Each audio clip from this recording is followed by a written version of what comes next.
According to animal behaviorists, some of the most normal everyday habits you have are quietly hurting your cat. But do you actually know which ones? That's the scary part. Most of these actions feel completely harmless or even loving, but if you keep doing them, which almost every cat owner does, you could be slowly breaking your cat's trust, damaging their health, and destroying their sense of safety in their own home. Here are 6 everyday things that hurt your cat way more than you think. Let's start with a game you probably play all the time. Number 1. Using a laser pointer the wrong way. Have you ever used a laser pointer to tire your cat out? You flick it on, watch them sprint across the room, climb up the walls, and do backflips trying to catch that elusive red dot. It looks like great exercise, right? But here is what is actually happening inside your cat's brain. Cats are hardwired for a very specific hunting sequence: stalk, chase, pounce, catch, and kill. The laser pointer triggers the first 3 steps perfectly, but the sequence never finishes. They never actually catch anything under their paws. Veterinary behaviorists warn that playing with laser pointers without a physical reward causes immense psychological frustration. Your cat's brain is flooded with predatory adrenaline, but they're denied the satisfaction of the catch. Over time, this unresolved tension can lead to neurotic behaviors. Some cats become obsessed with lights and shadows, while others redirect their frustrated energy into aggression toward other pets or even your ankles. You don't have to throw the laser away, but you have to change how you use it. Always end the laser game by pointing it at a physical toy they can bite and kick, or hide a treat on the floor and guide the laser right to it. Let them win. If you don't, you aren't playing with them, you're just teasing them. Number 2. Making your home smell good with diffusers and essential oils. You clean your house, plug in a scented air freshener, or turn on an essential oil diffuser to make the room smell like eucalyptus or citrus. To you, it's relaxing. To your cat, it is an absolute nightmare. Cats have over 200 million odor sensors in their noses.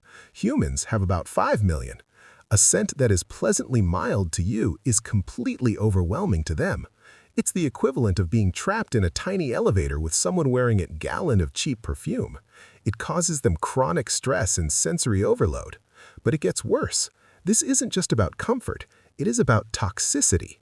Cats lack a specific liver enzyme needed to break down various compounds found in essential oils, especially eucalyptus, tea tree, peppermint, and citrus.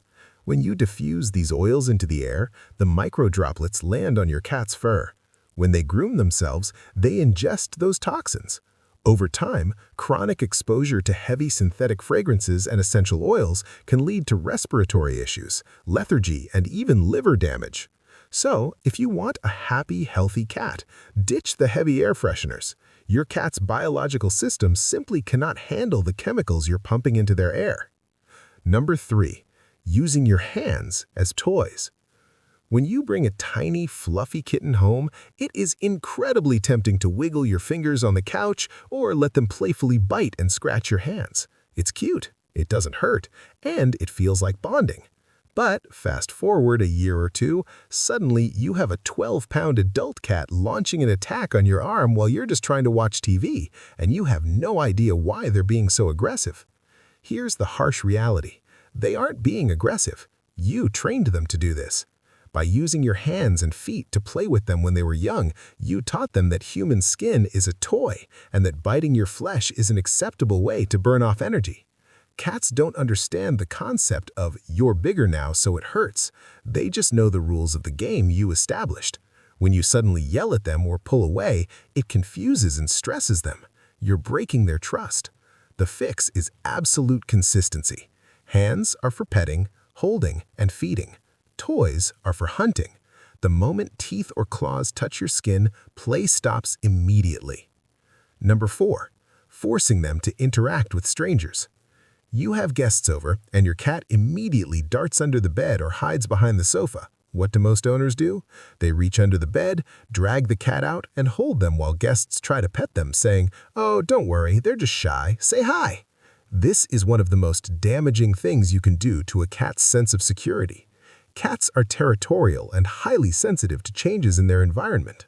A new person brings unfamiliar smells, loud voices, and unpredictable movements. When a cat hides, they are regulating their own nervous system. They're seeking a safe vantage point to assess the threat. When you drag them out of their safe space, you're stripping away their agency. Their cortisol, the stress hormone, spikes massively. They aren't learning that the guest is safe. They're learning that you will not protect their boundaries. If you want a confident social cat, you have to let them initiate the interaction. Let them hide. Tell your guests to ignore the cat entirely. When the cat realizes the intruders aren't a threat, curiosity will naturally take over. But the moment you force it, you destroy their trust. Number 5. Staring directly into their eyes. We humans show love and attention through eye contact. If you love someone, you look them in the eyes. So, naturally, we do this with our pets. We scoop them up, hold them close to our face, and stare lovingly right into their eyes. But in feline language, a direct, unblinking stare means only one thing: aggression. It's a challenge. It's the exact look a predator gives its prey right before it strikes, or the look a rival cat gives before a brutal territorial fight. When you stare wide-eyed at your cat, you're accidentally threatening them in their native language. This is why a cat will often look away from you, squirm to get down, or even take a swipe at your face. They're feeling pressured and intimidated by the person who's supposed to keep them safe. Instead, practice the slow blink. Look at your cat with soft, half-closed eyes, slowly shut them completely, and open them again. In cat language, this breaks the tension. It communicates vulnerability and peace. It says, "I am not a threat, and I trust you enough to close my eyes in your presence." Number 6. Shouting at them for scratching the furniture. You walk into the living room and catch your cat tearing up the side of your expensive new armchair. Your instinct is to shout, clap your hands loudly, or maybe grab a spray bottle of water. But punishing a cat for scratching is like punishing a human for stretching their legs or breathing. Scratching is not a behavioral problem. It's an absolute biological necessity. Cats scratch to shed the dead outer layers of their claws, to stretch their back and shoulder muscles, and, most importantly, to leave visual and scent markers from the glands in their paws. It's how they claim their territory and feel secure.